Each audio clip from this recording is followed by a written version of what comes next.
Bonjour tout le monde, donc petite vidéo de trailer reaction à propos de L'Exorciste Dévotion. Je crois que c'est comme ça que c'était traduit en français.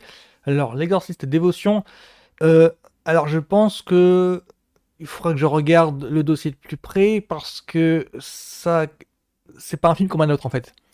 Dans le sens où, alors celui-ci c'est donc L'Exorciste Dévotion, L'Exorciste Believers en VO, réalisé par David Gordon Green. C'est un, alors il me semble que de base c'est un réalisateur de comédie, je crois, je peux me tromper totalement, euh, en raison de ses origines, je connais pas le mec.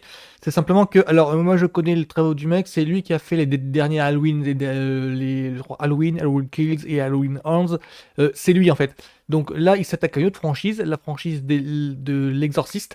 Et là c'est un gros merdier pas possible, parce que c'est une rare franchise, vraiment atypique, une rare franchise où il y a deux numéros 2 et deux numéros 0. Donc je vais m'expliquer après la bonne annonce, mais c'est un gros merdier cette franchise. Donc là, ça s'avérerait être un nouvel opus qui ferait suite au premier Exorciste.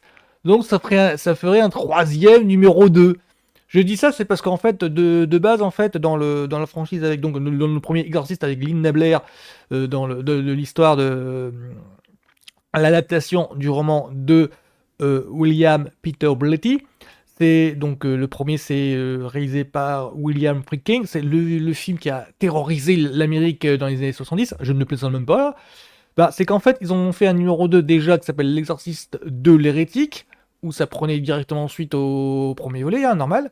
Mais le résultat, c'est-à-dire si décevant au niveau du box-office et au niveau de l'accueil critique, plusieurs années plus tard, ils ont eu l'idée de faire un nouvel opus numéro 2. C'est-à-dire qu'il y a eu L'Exorciste, la suite, c'était comme ça que ça s'est appelé, réalisé par William Peter Blatty en personne, donc l'auteur du bouquin, et donc qui serait reconnu comme une vraie suite qui skipperait le numéro 2, L'Exorciste de l'hérétique, pour en faire une vraie, dans le but de, voilà, c'est une vraie suite. Là, c'est la vraie suite. Et le film n'a pas marché, le film n'a finalement pas marché. Ils ont eu l'idée après de faire une autre préquelle. Enfin voilà, en gros, moi, cette franchise, c'est un gros bordel, pire que Halloween. Et donc là, je vais regarder ce nouveau trailer et vous faire un petit compte rendu ensuite. Mais déjà, ça m'épate qu'ils persévèrent encore à faire un truc. Bonne journée, sois rentré pour le dîner. Salut, bisous. Bonjour, monsieur Fielding. Bonjour Catherine. Et voilà vos filles, Angela et Catherine. C'était il y a 7 heures et c'est la dernière information qu'on ait. Catherine! Angela? Si vous entendez ce message, on vous aime. Rentrez à la maison. Visuellement, ça le fait pas mal. Blumhouse. Ok, c'est Vous l'avez Blumhouse. Qu'est-ce que vous faisiez toutes les deux dans ce bois? Rien, on a marché et après je Il y a une des filles qui a un faux air de Linda Blair. Tu es parti. quelques heures peut-être. Ma puce a disparu 3 jours.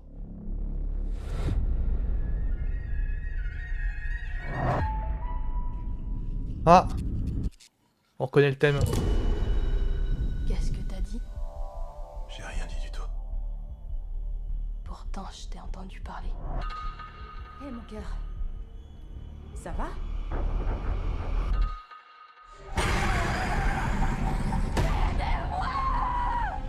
Je sais pas où elles sont. L'image, c'est allées, mais classique. on fait quelque chose avec elles. L'ambiance est plutôt Corps pas et le mal. sang de Jésus-Christ. Ah, oui, le thème. Le corps et le sang. Le corps et le sang. Catherine. Le corps et le sang. Le corps et le sang! Le corps et le sang! Catherine! Première vue. Vous avez déjà vu une chose pareille? Maman. Non. Par contre, je sais que Oui, il joue avec le thème, pas mal. Parce que là, pour le moment, on avait l'impression que c'était une histoire originale. Ah, Linda Blair. Vous avez de l'expérience en matière de possession. Oui, plus que... Voilà, donc le lien va être fait comme ça. Je crois que vous pouvez nous aider à ramener nos filles. L'exorcisme est un rituel. Chaque culture, chaque religion a sa propre méthode. Il va falloir utiliser chacune d'elles. N'aie pas peur. On s'est déjà rencontrés.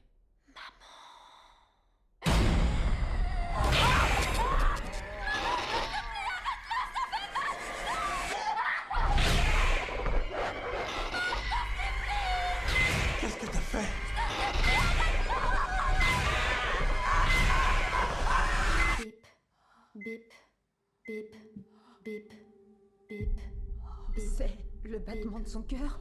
Ils battent à l'unisson. Dieu t'a joué un sale tour. Ouais, c'est vrai que c'est le plus démonstratif. Quoique, non, le premier déjà.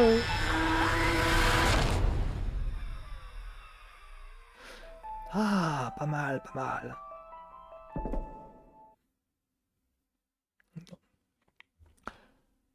Pas mal, ça donne envie en fait. Alors le truc qui se passe, donc comme je vous l'expliquais, c'est un gros bordel cette franchise, parce que le premier Exorciste en fait, donc est adapté d'un livre de William Peter Blatty, qui est lui-même adapté d'un fait réel. Il y a vraiment eu un cas de possession qui s'est mal passé à New York. Il me semble, je crois que c'est ça. Hein. Il me semble que je crois que c'est ça. Je sais plus. Après, je sais plus si ça a été démenti ou pas. Normalement, je crois que oui. Il me semble que ce qui est vrai et ce qui était le sujet du livre, c'était qu'il y a vraiment une aile dans le Vatican. Enfin, il y a vraiment un endroit, un secteur dans le Vatican, un service spécial qui s'occupe des exorcismes. Et je crois que ce qui posait problème dans le film, en fait, qui mettait le doigt dessus, c'était que en grosso modo, qu'il y avait des prêtres, en fait, par rapport au cas d'exorcisme, qui devaient remettre en question, sans cesse démentir, sans cesse savoir si, est-ce que c'est un réel cas de possession, ou est-ce que, non, la médecine peut s'en occuper. Enfin, je crois qu'il y avait un truc dans ce genre-là, dans le bouquin, je crois que c'était ça, le sujet du bouquin, qui était fidèlement transmis, adapté dans le film de William Friedkin. Le charme du William Friedkin, c'était justement ça, c'était l'aspect surnaturel religieux dans un cadre contemporain, parce qu'on était là, il me semble que le personnage de mère de famille que l'on retrouve là-dedans, en fait, il me semble que elle était militante dans des mouvements sociaux, quoi. Donc c'était ça un petit peu le charme du film, c'était de voir dans quelle mesure les événements surnaturels pouvaient surgir dans un cadre contemporain. Donc là, on va voir qu'est-ce que va apporter ce nouvel opus. Parce que là, l'enjeu, la problématique, c'est de savoir comment un autre cas de possession peut s'insérer dans la franchise. Parce que là, c'est bon, je crois qu'ils ont totalement passé à côté, ils ont totalement skippé enfin, pas totalement skippé, mais ils sont totalement passés à autre chose. C'est-à-dire que le cas de Linda Blair, le cas de je ne sais plus le nom de la première fille qui se faisait posséder dans le premier volet. Honte à moi. Et pourtant, Caroline, non, c'est un poltergeist. C'est à force de voir des films d'horreur, on commence à tous les mélanger. Voilà, ils ont totalement le cas de parce que Linda Blair, c'est l'actrice. Le cas du personnage incarné par Linda Blair. Je crois que ça a duré 2-3 films, il me semble. Donc du coup, là, c'est bon, ils sont passés à autre chose. Parce que là, la problématique, l'astuce, c'est un nouveau cas de possession est avéré, et donc les personnages de l'autre franchise interviennent pour lier les deux cas de possession. Après, savoir si est-ce que ça a une fin de service ou pas. Est-ce que le personnage de l'actrice, en fait, du personnage, je crois que c'est Chris quelque chose, enfin si je me trompe pas, on voit des images archives pour faire le lien. Après, c'est à voir si c'est bien introduit, si c'est bien lié, ou si c'est juste du fanservice en termes de est-ce que c'est le rôle principal, tel que je vois dans le casting, ou est-ce que c'est juste un personnage secondaire que l'on va voir 20 minutes dans le film. Je me souviens que dans la Planète des Singes, ça posait problème, ça. Donc, ouais, moi je suis bien hypé. Moi, petite curiosité. Donc, la production, c'est Blumhouse. Je crois que c'est Blumhouse, c'est eux qui s'occupent des Insidious, Conjuring. J'ai bien reconnu les trademarks, par exemple. Tout de l'atmosphère, ça vient de là. Blumhouse, c'est Conjuring, il me semble. Ils ont fait un petit peu quelques navets aussi. Mais enfin bon, ils ont plusieurs titres de gloire pas inintéressants. Donc, pour moi, l'exorcisme, ouais, c'est peut-être pas mal. On va voir, je vais voir pour la suite, quoi. Donc, chose tout le monde. À la semaine prochaine.